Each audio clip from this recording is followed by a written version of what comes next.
Good day, everybody, and welcome to the New Directions 2020. We are starting this theme of the New Directions Conference. I will be hosting this theme. My name is Christopher Horn. I'm a language consultant for the British Council. Today, I'll be working together with my colleague Marvin, who's now invisible in the background, but he will be ready to provide you with support whenever needed.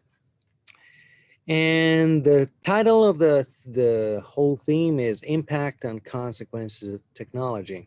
And the first presentation will be offered by the academics that we have here already present in the room. Lynn May from the University of Queensland, Queensland University of Technology.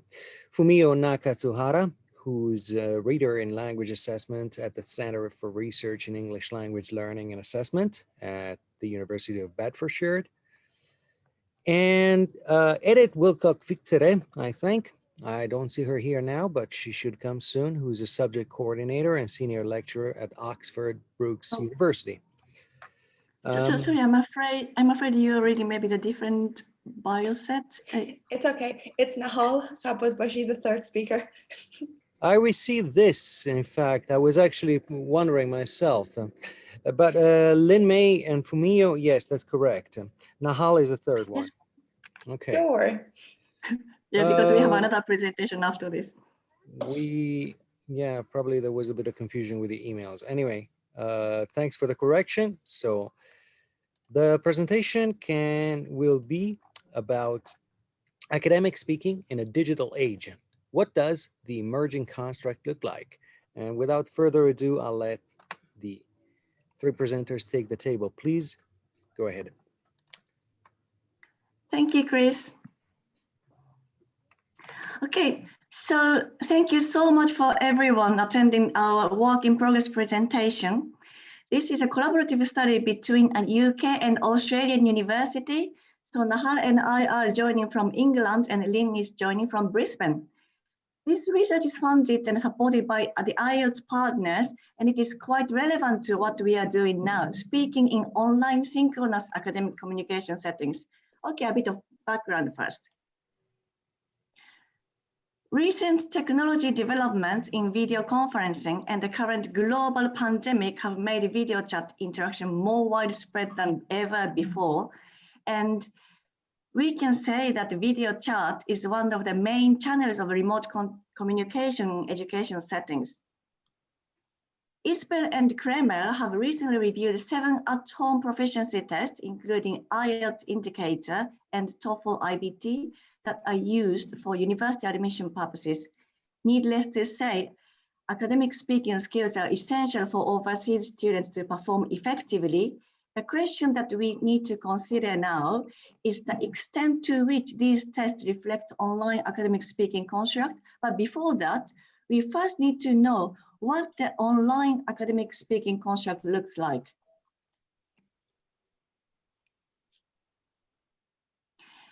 We can get some insights about online communication from the CFR companion volume published in 2018. It introduced new descriptors on online interaction, acknowledging that online interaction is unlikely to be the same as the face-to-face communication. It notes increased chances of misunderstanding, pointing to the need for more redundancy, more checks of others' understanding, and the need for repairing communication breakdowns. This is indeed confirmed by research that was carried out prior to the launch of IELTS Indicator. 63% of test takers asked clarification question for what our examiner said in video conferencing mode of IELTS Indicator, IELTS Speaking test, against only 27% did so in face-to-face communication, face-to-face mode. What about the nature of academic speaking? Dukas and Brown compared language functions observed in face-to-face group discussion in academic settings and those elicited in the IELTS speaking test. They slightly modified O'Sullivan et al.'s function checklist for this research. And from the list of 16 functions here, They identified 7 jointly observed functions in classroom and IELTS speaking test, such as providing information, opinions, supporting opinions, agreeing, modifying, etc. This study was quite useful to evaluate the extent to which IELTS speaking reflects the academic speaking construct, but what we don't know yet is the online academic speaking construct.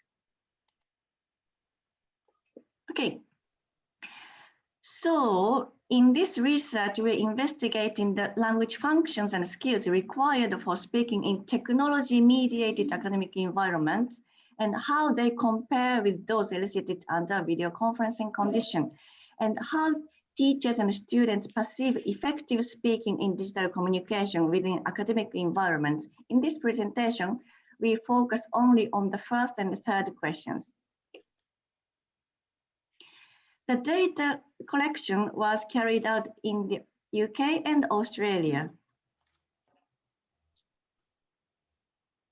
First, we gathered over 40 hours of video recordings, including 17 lectures, tutorials from 4 undergrad and postgraduate units in Australian University, and 23 online PhD supervision meetings from a UK university.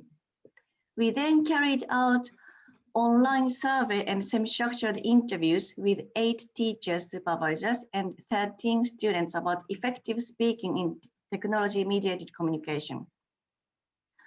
For the instrument to code language functions elicited, drawing on Dukas and Brown's success, we used O'Sullivan et al.'s checklist, but quite a few modifications were necessary to make it suitable for our dataset. After a 1-day workshop and 2 rounds of coding reliability checks, we achieved a coder agreement of 90.3%. For the survey and interview data, we've so far done preliminary thematic analysis of the PhD students and supervisor data.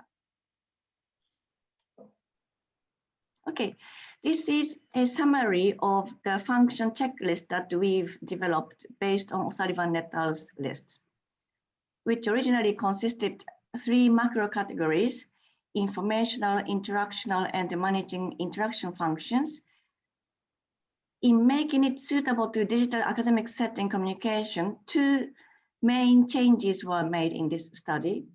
First one, we significantly increased the number of interactional functions. And the second one, we added new macro category, use of technology. Lynn is now going to show more details about the checklist and actual examples. Over to you, Lynn. Hi everyone, I'm Lynn May. I'm going to share some examples of interactions from both supervisor and PhD student meetings and also a postgraduate tutorial. Now, as Fumi pointed out, we identified 4 overarching categories, 3 of which were already existed, and 1 of which was completely new.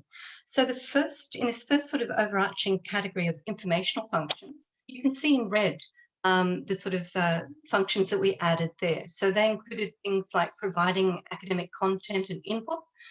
Both tutor and student kind of contributions were coded for all of these functions. And also things like giving examples, suggesting, instructing, giving academic advice. So I'm going to just share a couple of examples of instructing and giving academic advice. So the first example is from a supervision meeting.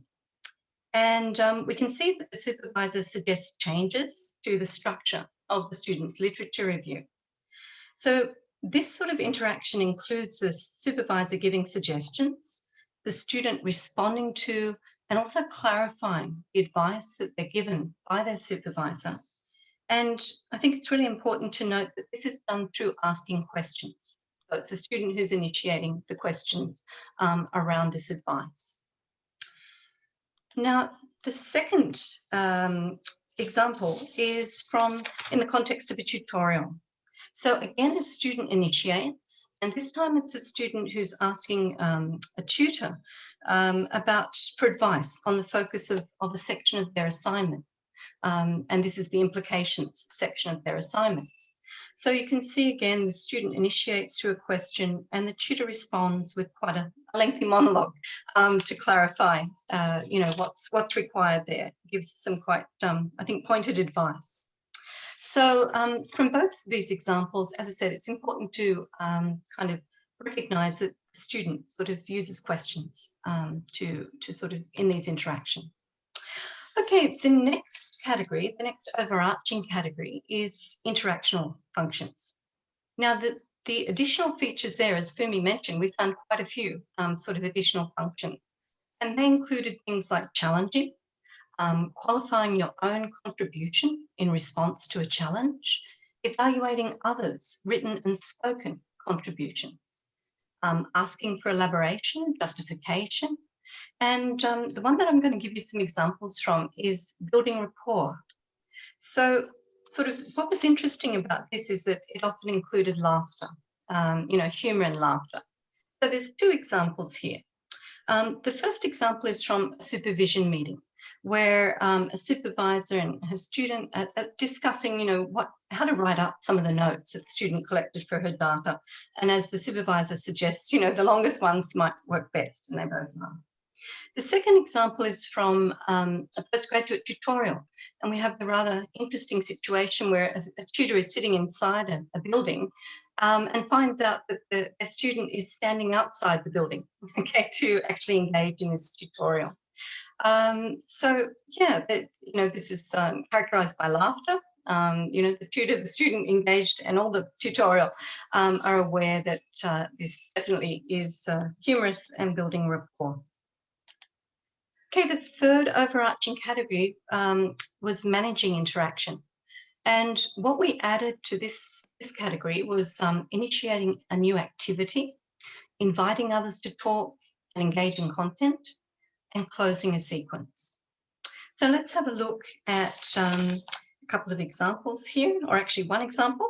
And this example is from a postgraduate tutorial.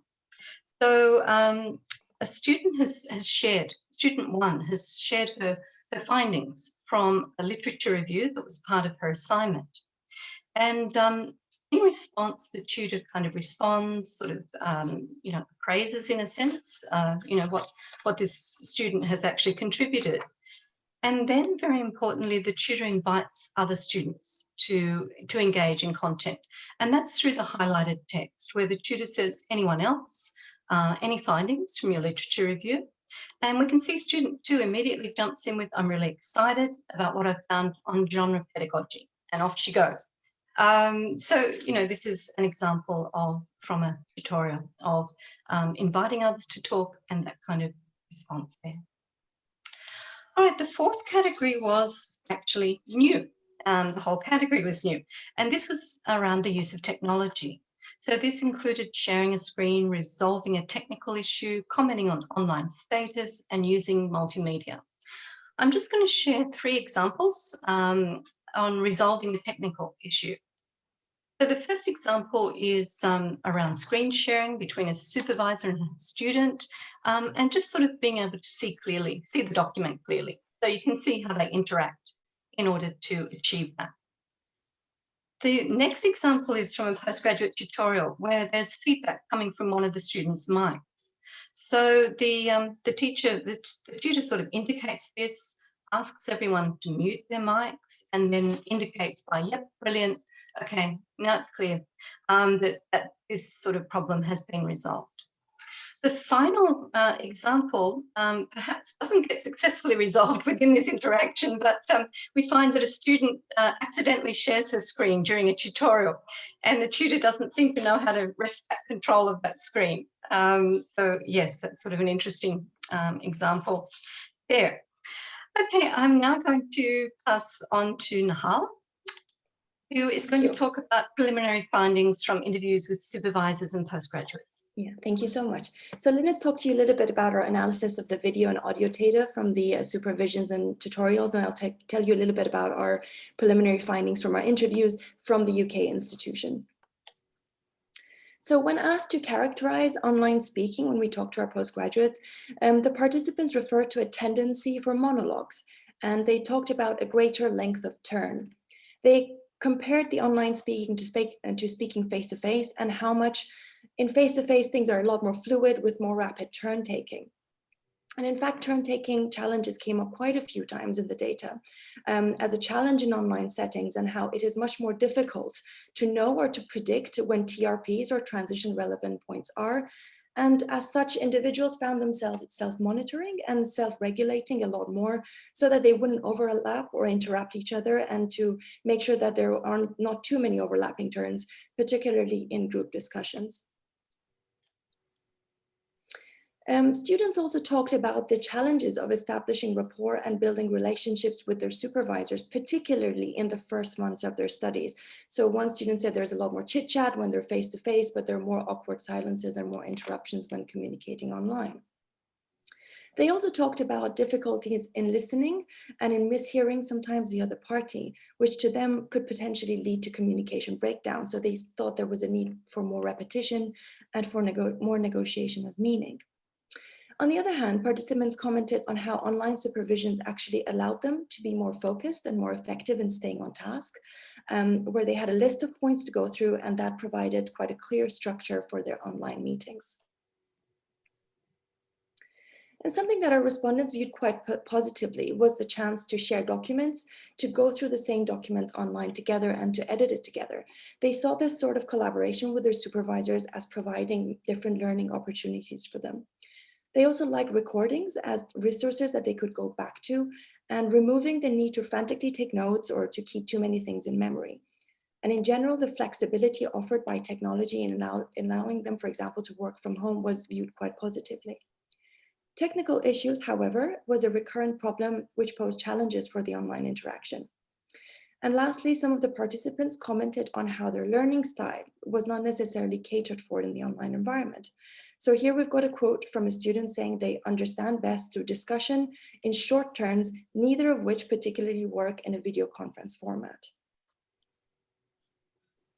And quite similar themes emerged from our data from the supervisors. They all talked about the role of technology and the extent to which it can determine either the success or the failure of the interaction. One of our supervisor participants referred to the importance of digital literacy in saving time and energy for all parties concerned. And also the theme of turn taking also came up with the from our supervisors. And one participant mentioned how the lack of physical co-presence and the absence of nonverbal cues can actually make it quite difficult to predict readiness to take or finish a particular turn. And we see parallels here with what the students were mentioning. We also talked about building rapport from the perspective of students. Now, interestingly, supervisors had quite different views. Some believe that online interactions actually facilitated rapport building, and how talking to your students at home, wearing sweatpants and slippers sometimes help blur some of the boundaries and power dynamics between students and supervisor, making it quite less formal. They also commented quite positively on the flexibility afforded by online teaching and supervision.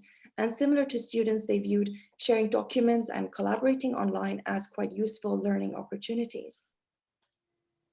And this is how far we've got with our analysis. So now I'll just tell you a little bit about what's going to happen next. Well, for starters, we have quite a few hours of video recording to go through and to complete our functions analysis. We also need to compare the observed functions, what we've found, to those that have been elicited by the video conferencing mode of IELTS speaking test to answer our second research question. And lastly, we need to finish the thematic analysis of our semi-structured interviews and to finish our online, looking at our online surveys. So even though we haven't finished the project, we have some sort of an inclination of the potential implications of our results. At the beginning of this talk, Fumi talked about a recent article by Isbell and Kreml where they reviewed a number of different online academic tests. So what their review clearly highlighted was the importance of providing evidence of construct alignment of tests and their relevance to academic settings. And I think this is where our research sits quite comfortably. So for IELTS, we hope the results will help refine the speaking construct to reflect our current understandings of the EAP construct and what is actually taking place in the target language use domain. These can in turn inform the revision of different features of the IELTS speaking test, such as the test tasks, rating scales, and other training materials. And for the wider field, again, we hope to improve other EAP speaking tests and teaching materials more generally by illustrating how it is that learners engage in online interactions in academic settings. Our findings would also help provide empirical evidence for further modifications to the new online interaction descriptors of the CEFR companion volume. And these are just some of the implications we think we're going to have for our study. This brings us to the end of our presentation. Thank you so much for listening. Thank you.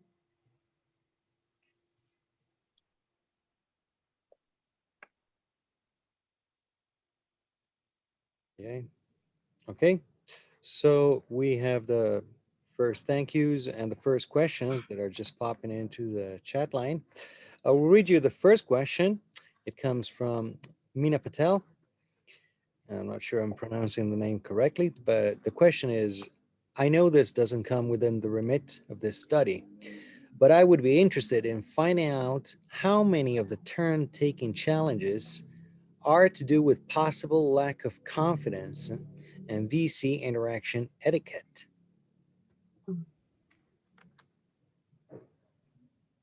Well, sorry, Fumi, you start. You go. Go.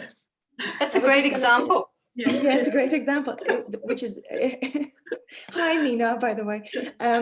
I think one thing they definitely mentioned a few times is just the difficulty of being able to read other people and their facial gestures, nonverbal cues. So not necessarily, they didn't particularly, at least not in the data, they didn't mention shyness in taking turns, but just about etiquette and not being able to tell when they can take over, as we saw in this example with me and Fumi today.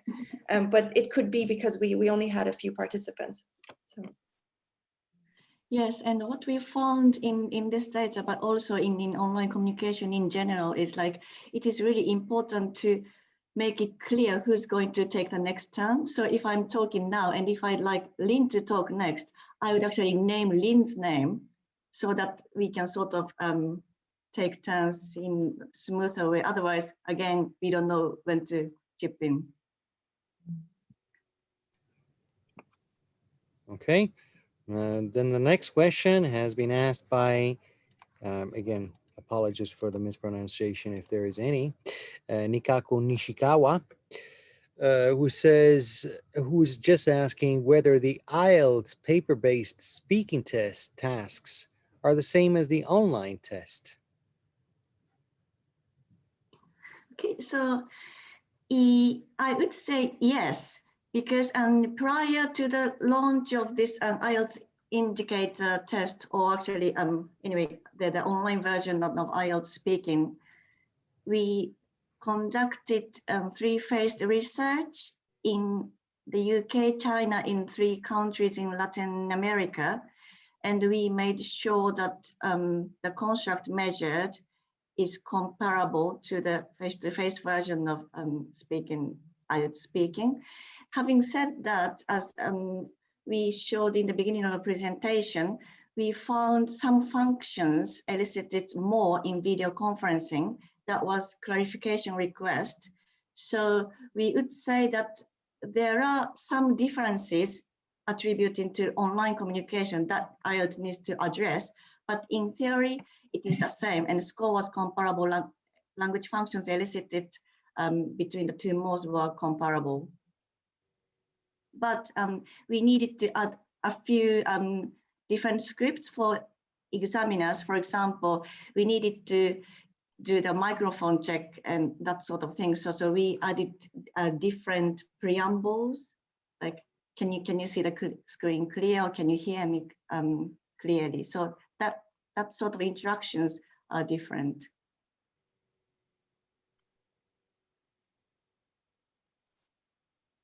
Thank you.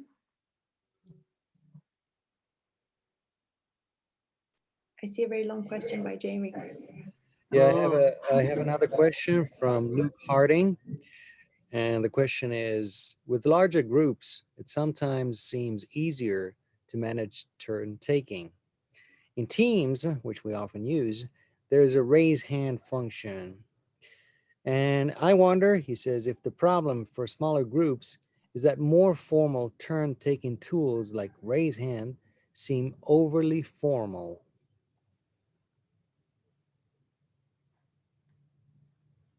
I mean, from my experience, it depends how the tutor sets it up, you know. So you may set up, for example, that all questions come through comments. You may set up all sorts of different things. And that's what I found in my data set from 4 different tutors, that things are actually set up quite differently, each group. And then you do get very large tutes. I've actually had students talking about a tutorial of 70 students, which of course is not a tutorial and turns into a lectorial, where there was actually no kind of spoken interaction between the lecturer, and that was the function, and the students. It was all through the comment box. So it really is quite different for each person, how they set it up. Yeah. Okay, I have another question from Jamie Dunley. The question is, are we potentially being distracted by superficial aspects of technology impact on our interactions? I mean, is the impact on construct more superficial than substantive? We could go back to the 1990s when I started teaching, he says, and see the impact of teachers' knowledge on technology in use of tape recorders and OHPs on the classroom interaction. But the key is that people are still interacting, negotiating meaning, taking turns, and so on. So the point is distraction, I think he wants to bring up. The point that we're being distracted by technology. And actually, I feel like I share the question, like I make it mine too. Are we not being distracted by many aspects of technology? I mean, my feeling is that we are documenting. First, we're documenting. We're finding out what this quite new kind of context for academic speaking actually entails.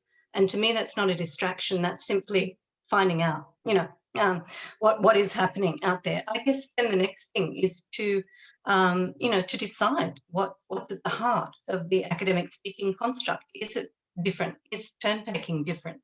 Are interactions different in this new medium, which is what we will hopefully be engaging with next.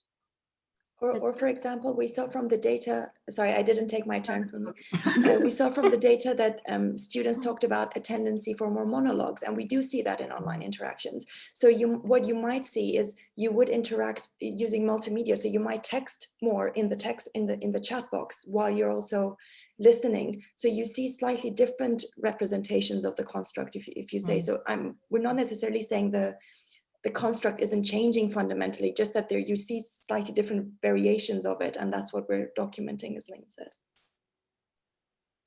Actually, I was going to make the same point. So the purpose of this research is really to make sure that the IELTS speaking test, which is now delivered online, is assessing the academic construct in this current time. So even if it is very slightly, the construct of academic speaking is evolving, so we need to make sure that our understanding is up to date and it is reflected in the test. So that is our sort of responsibility as language testers. That's what I feel. And can I just add a point on the collaboration and editing of documents, which is something that doesn't particularly happen in face-to-face settings. You don't, at least not in my supervisions, you don't sit down and go through a document together. But the students really found this aspect of technology helpful, and it does create different kinds of learning opportunities that we haven't seen before. So I think there are new things also happening, which are not necessarily superficial. And as Luke pointed out, you know, and this is what our research is sort of pointing towards, there's a multimodality that's at the heart of this. So you've got a tutor who, you know, a question comes up on chat, and then they'll sort of refer to that question in a spoken way, and, you know, as they're sharing a screen with perhaps a short video clip. I mean, all sorts of things happening that, yeah, that I think are quite different, actually, is my feeling, some of these aspects, and they're not superficial. They're actually at the heart of co-constructing knowledge, which is what academic speaking does. Okay, well, I think we have come to an end because our 30 minutes are up. So I should like to thank everybody for attending, and especially to the presenters for this presentation which got a lot of, I think you have had a chance to read all the thank you notes in the chat box. So it was very much appreciated. Thank you very much. It was really interesting. And it would be nice to talk about it for another half an hour, but unfortunately time is up. So the next presentation, the next breakout, if you want to call it, will be offered by William Bayliss, and it will be entitled Investigating Scale Length and Inter-Rater Reliability in Auto-Rater Assessment. So it will be in about 10 minutes from now. And yes, I'll stop the video, and thank you very much again to you all, and I'll see you in a second. Thank you, Chris. Thank you. Bye. Bye. Bye-bye.